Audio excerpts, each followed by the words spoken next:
Good morning, good afternoon, good evening, wherever you are in the world. Thank you for joining us for this week's edition of the SMIE Consulting Midweek Roundup. I'm your host, Marty Bennett, and this week on the Roundup, we're going to be answering 3 questions we've been hearing from international educators over the last week that will get to the kinds of answers that hopefully you can apply to what your institution's international education strategy is. And as we go through today's Roundup, we want to invite you to participate on all of our different platforms. We're live across YouTube, Facebook, LinkedIn, and Twitter now for SMIE Consulting, and we're looking forward to hearing from you today. But the 3 questions we're going to attack today are 3. First, how do you crack a nut like China? Second, is a national strategy for international education a necessity? And third, which country is most important for the United States in terms of international education? So those are the questions that we'll be asking and answering today, and we invite your participation in those. And as we go through today's questions, those of you who are familiar with the Roundup will know that we take our questions from the news stories that we publish each week in the SMIE Consulting newsletter called All the SMIE News Fit to Share, and that stands for Social Media and International Education News, for those unfamiliar with the newsletter. Now, I'm dropping the link to both our website, where you can subscribe to the newsletter from our website directly. Hit the subscribe button. That'll get you added to the mailing list, so you'll get it in your inbox every Monday morning at 9 a.m. Eastern. We're also going to drop this week's edition of that email newsletter that you can get, as well as our LinkedIn version, same content, just a different format. If that's the way you digest your work-related news, you have that link as well in the chat. So please do take advantage of those so that you can begin to get a head start on what we're going to discuss each week here on the Midweek Roundup. And as we do each week, we want to thank those of you who join us live. We know everyone is busy this time of year in the middle of a recruitment season. Applications are starting to pour in, reading what's going on. I know we have a number of Education USA advisors that are subscribing to the newsletter, watching our podcasts, watching our live chats, or subscribing to our podcasts. And I'm grateful to all of you who are joining the family here at SMIE Consulting to get our takes on what's happening in our business in international education. And so let's get right into the first question of the day. We're talking today about the first topic of how do you crack a nut like China? And this is a multi-layered question, obviously, because China is such an important partner in international education, shall I say, and there's been good years, there's been bad years, there's been more bad than good years recently, with a decline in the enrolling number of undergraduate Chinese students in particular from behind the Great Wall. And what we found, what many of us have found on campus, is that has been a declining population. And it's how do we convince administrators at our institutions that we shouldn't give up on China? And that seems to be a battle that's going on a number of different campuses now. Had the president of a university, a large Pac-12 university, asked me, should we even be doing recruiting in China anymore? And this was back in I think the summer of 2019, and that's an attitude that's a little bit scary when you hear that from a university president, because we know that their influence on how an institution carries itself out and where its institution's priorities are can be quite impactful. And as I made the case back then in 2019, I'd make it again, the same case again today. It's our largest, right now, it's our largest source of international students. Now, whether that will continue long term is another question entirely. But outside of India and China, there aren't any other huge markets out there that will even come within half of what those two represent for U.S. institutions in terms of student recruitment. So the Forbes article that I've dropped the link in the chat covers a wide range of topics. It says the top theme is decline in Chinese student visas paints a bigger picture of U.S.-China relations. And I think, as I always do with my comments related to international education in the United States, is one of our biggest downfalls is we don't have a real good perspective on the larger picture questions that are affecting individual relationships with countries, but also the U.S.'s position in the world and of international student mobility, and how other political governmental changes impact our policies here in the United States and our perceptions here in the United States. So what I want to do is make that point again today on perspective and how important that is in our overall view of the situation happening in China. We have kind of two waves of this going on here. We have opinion in China has soured over the last 5 or 6 years in relation to the public perception in China of the United States. There's been a couple of different surveys done.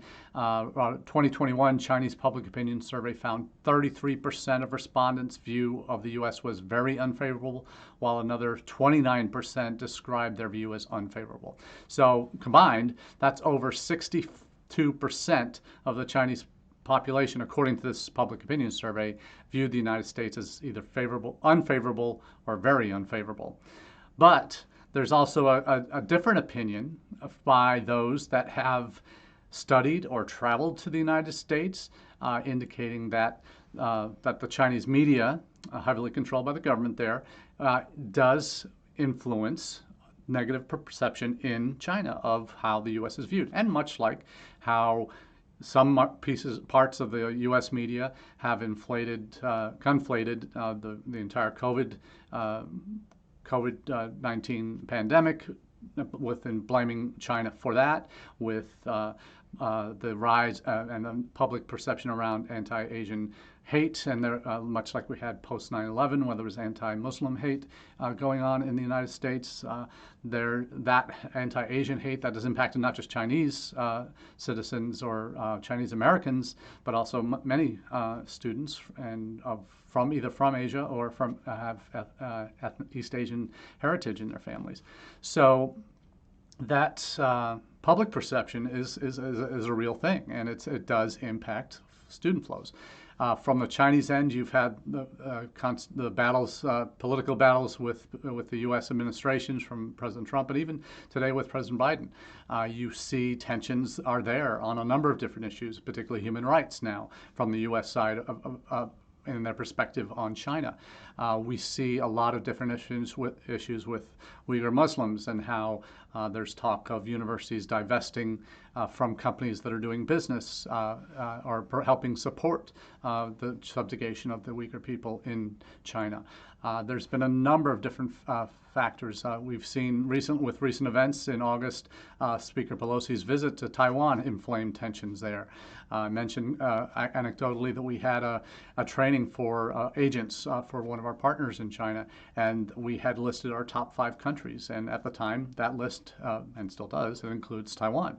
But the agents on the Chinese side were very offended by this, and they said that we cannot show this presentation to other agents or to families because it mentions Taiwan, and Taiwan's part of China. I explained, hey, it's the same thing with Hong Kong. Hong Kong's a special administrative region. They have separate passports, as do the people from Taiwan, so they are counted separately. That's just the nature of the beast. That's the world reality, the realpolitik that we live in, a world we live in. And so but that wasn't enough to satisfy their concerns. And then in the United States now, you've had a number of circumstances, a number of cases over the last couple of years where Chinese students who are in the United States and who are being exposed to other ideas that their governments find offensive or are certainly at odds with what the government wants the Chinese population to understand, things like Uyghur Muslims and the positions on inviting speakers to campus that have particularly anti-Communist Party views from China, that they have been suppressed in some ways, that they have there's a public strategy now that is emerging at some campuses to protect Chinese students who are feeling pressure from perhaps the Chinese embassy in the United States, from their Chinese student and scholar associations that might be seen as arms of the government, Chinese government on campuses. So from Confucius Institutes, there's been all those battles going on as well. So for us on the university side, we as we have balancing acts to perform on our own in terms of we know we want to continue to receive students from China because they are a consistent a source of diversity on our campuses, that they provide a perspective that we want our current students to have on the world around them. So there's a lot going on here that we think really must be included in a larger discussion on what's happening with China. Now, I do want to raise a couple related points on the impact of these relationships that China has with the United States and other countries, and how that's potentially hurting them as a country. We look no further than what's happened with China in their pandemic response.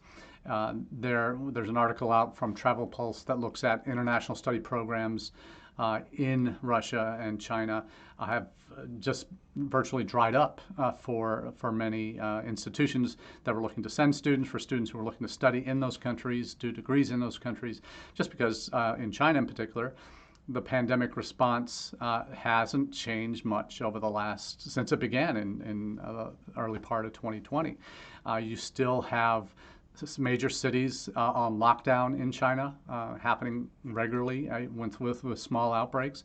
You see this zero COVID policy just becoming the norm, and even though vaccines have been readily available and the way the Chinese government has responded to the pandemic hasn't really changed. It's still zero COVID. They're still doing these mandatory lockdowns. They're taking people from their homes and putting them in these recovery camps that are where the conditions are squalid in comparison to what they had.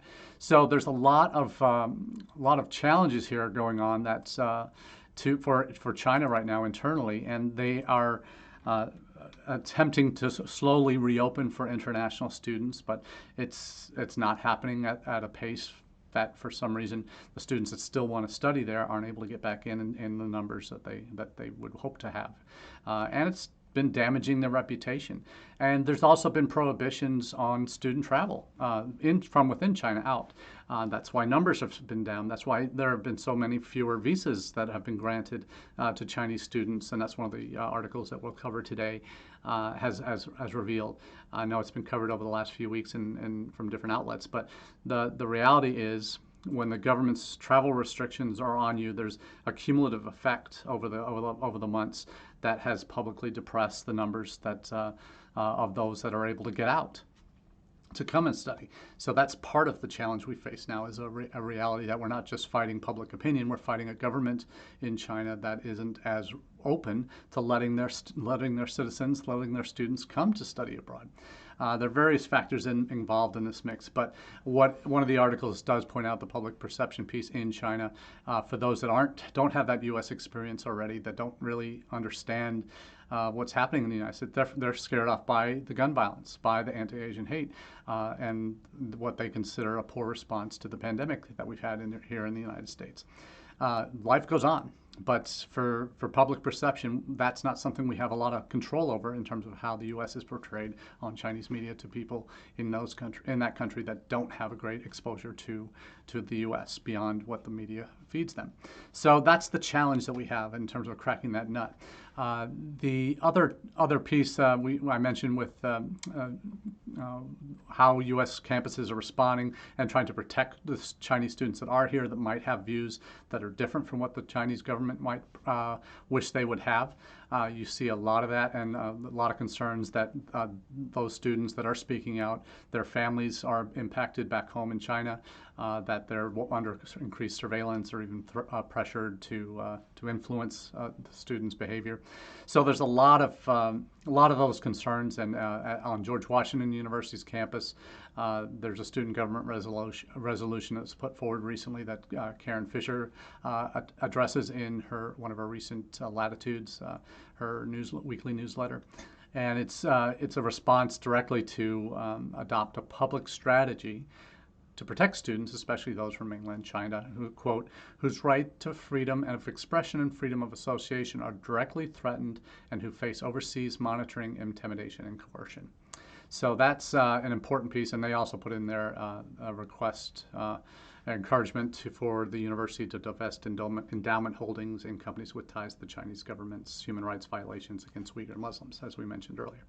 So there's a lot of undercurrents to this relationship we have with China, and it's one that is not going to be solved easily. But when you have opportunities to have again, the perspective that we're talking about here on what's happening and why it's happening, why particularly in China, that there is the reaction we're seeing, and its impact on student flows and all that. Some of it's out of our control. A lot of it's in the control of the Chinese Communist Party. So, and the government's restrictions on its populace in terms of movement, still impacted by the pandemic. So, is it going to be easily solved? No. Is it going to require us as a nation, as institutions who wish to do business in China and continue to receive students from that country? Does it require us to engage more directly with the students and parents? Yes. And how do you do that? That's going to involve direct communication in ways that if you're just sending emails, if you're just relying on your own website and Western social media, you're not getting through. You need a locally hosted site. You need to be on Chinese social media and have an engagement strategy that speaks to them. And have your current students, recent graduates, parents of current students, speak to the topics that will help dispel some of the myths, at least, about how life is on your campus that would not ordinarily be getting through the noise and restrictions that the Chinese government would put on Western media and Western sites. So that's the answer. It's not easy, but it can be done if you do it correctly and invest the time and energy and resources into understanding the market, one, and then reaching them where they are and with messages that are appropriate for them from current students, from recent alumni and parents. So those are the ones that are going to prove successful in the longer term. Now, next question. Is a national strategy for international education a necessity? Now, this is a topic that I love to talk about because it's a topic that there's no end of debate. It's one that's been around for a number of years.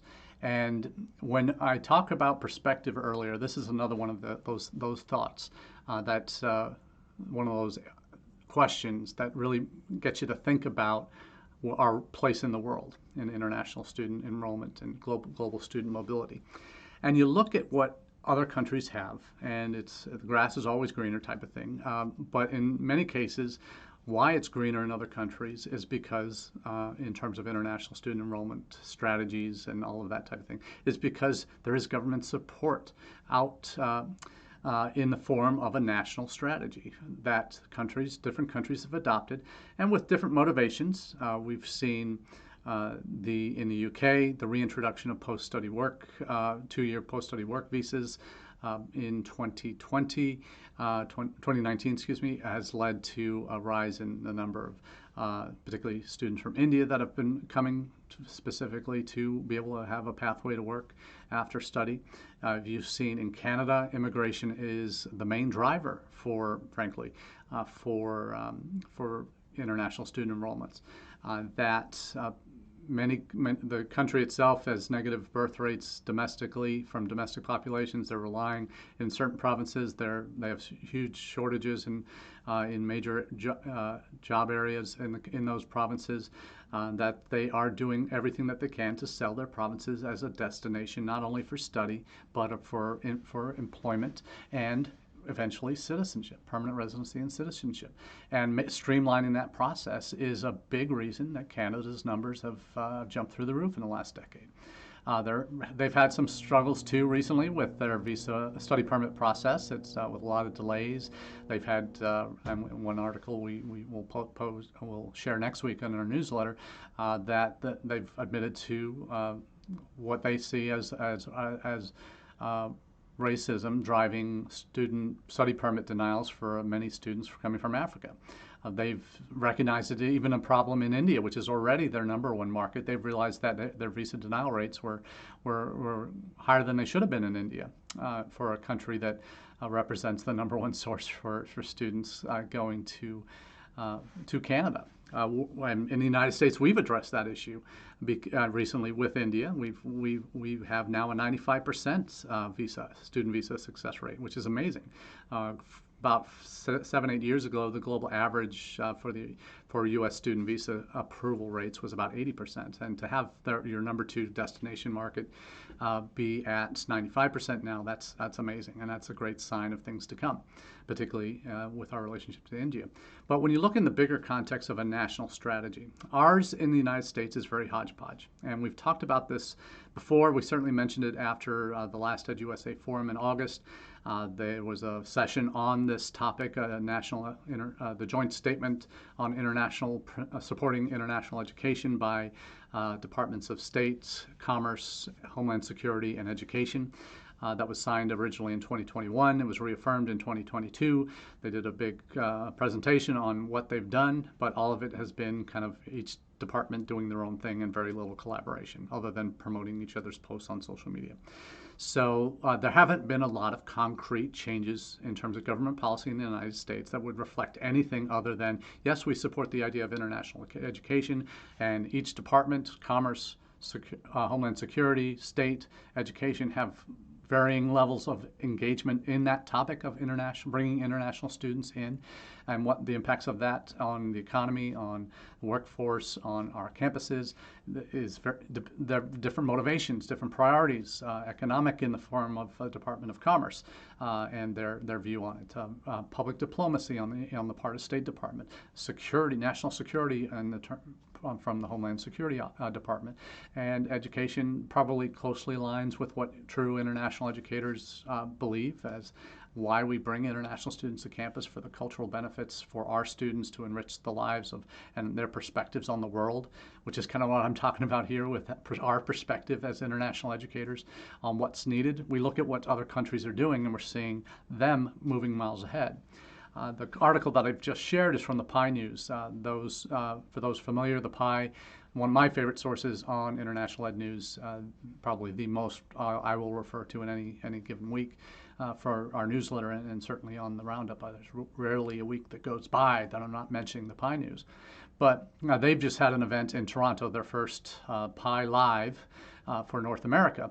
And that one of the panel discussions was on should the U.S. have a national strategy. There were folks from NAFSA, the President's Alliance on Higher Education and Immigration, a good friend of mine, Sharif Barsoum from NYU, who I've known for many years, going back to his days in Indiana.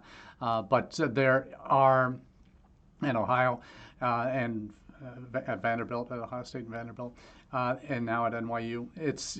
And the envy from that panel is palpable in this article, and how other countries are clearly doing more. That it would be more the hope, as Sharif mentioned in his presentation, that there's more specific, more action-oriented steps that the U.S. government takes.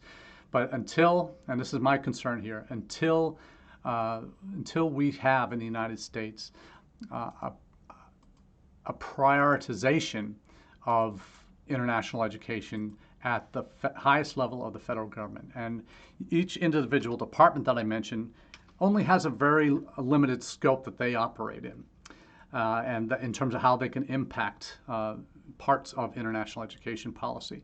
DHS can add more STEM designated majors to their approved list. State can adjust visa policy in one way or another, but many times that requires congressional action to have any real lasting and substantial impacts. There's other things that Commerce can do in terms of promoting U.S. interests in other countries, but it's financial related. So there's not always the common thread that binds everything together, other than having a national strategy where they talk a game, but they can't implement a game plan because they don't have the authority to do so. It requires, in my opinion, cabinet level leadership where there's an international education. I'm probably not using czar anymore in terms of the appropriate language for this, but really an international ed department or champion, as the UK has done, appointing an international ed champion for their universities and bringing students to the country.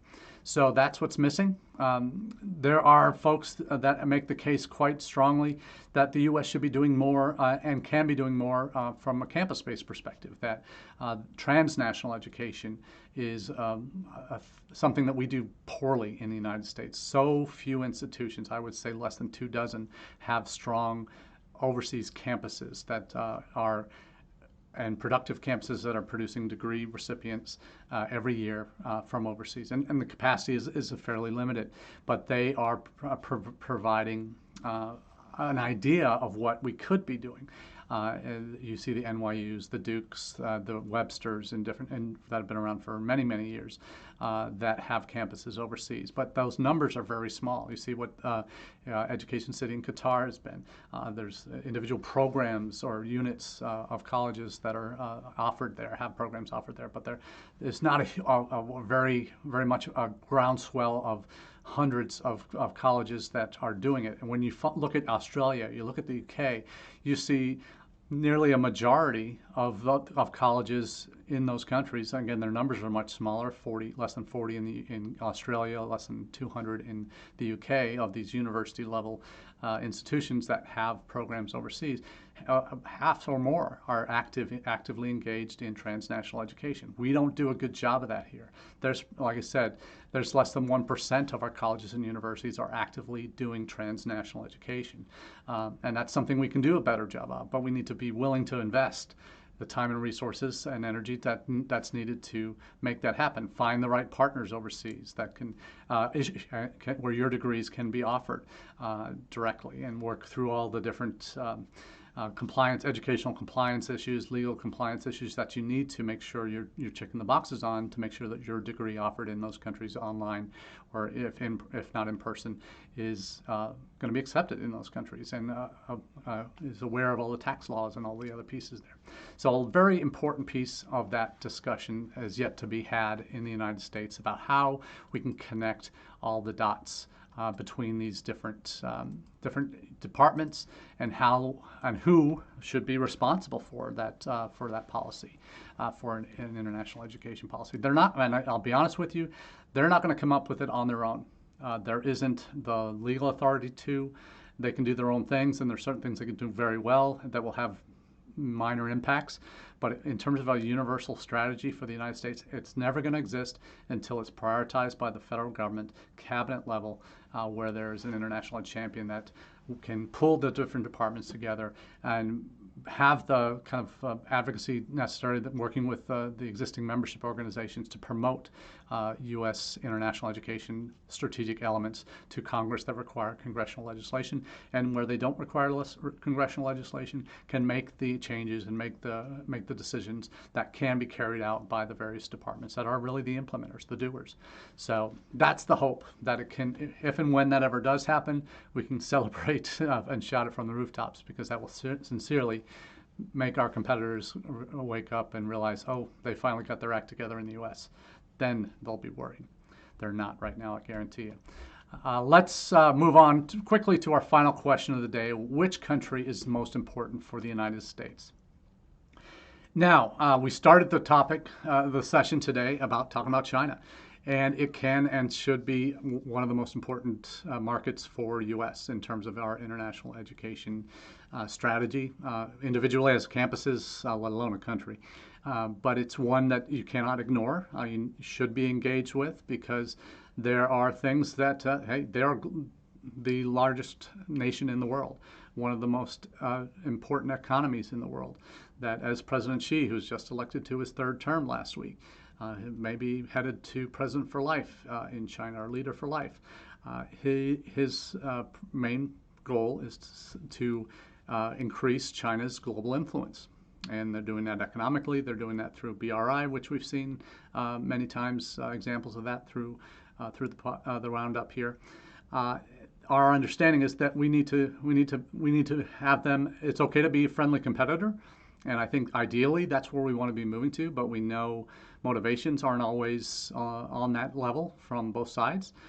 They may be from the U.S. side in an idealistic world, but from the Chinese side, they maybe not see things the same way.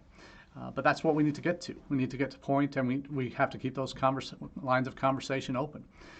So we'll see what happens there. But my point with the debate between India and China, and that's probably what this is boiling down to for us in the United States, is India more important than China now? And I think there's a couple different reasons that I think it is becoming that way. You see U.S. enrollment numbers, and there's an ISEF Monitor article that covers this well. You've seen how the U.S. Embassy in India has opened up 100,000 visa appointment slots for H and L workers. My dad came to the U.S. on an L visa. He was an intercompany transfer, and a vast majority of Indian workers that are in the United States now are on H's, H-1Bs. They make up the majority of H-1Bs issued each year as well. So India, the signs are that India is going to be a much better partner for us. I talk about the overall impact of numbers in the United States, and the ISEF Monitor article had a link to the SEVIS by the Numbers report, and a report that no one was really expecting, because I asked in August at the EdUSA Forum of the DHS rep, are we going to have another regular schedule of SEVIS by the Numbers? It used to be quarterly. Now it seems maybe once every 7-8 months. He said, no, the one we get sent out in May is going to be it for the year. And lo and behold, they released one in September. So that report shows that of the currently enrolled F1 students, shows that there's only a 10,000 gap between China, which is still above India.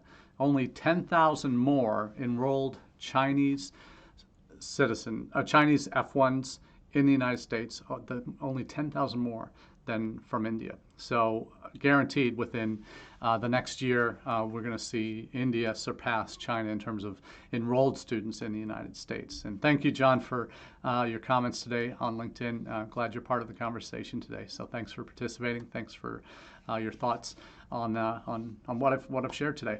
And as we do each week, we close with just an appreciation for who you are and your role in international education conversations here in the United States and abroad. Next week will be the 2nd of November. We'll be coming to you, and we'll be discussing next week's issues that we'll be seeing live in our newsletter on Monday, and we'll be discussing those here with you on Wednesday. So until next week, we appreciate your time and wish you the very best. Cheers.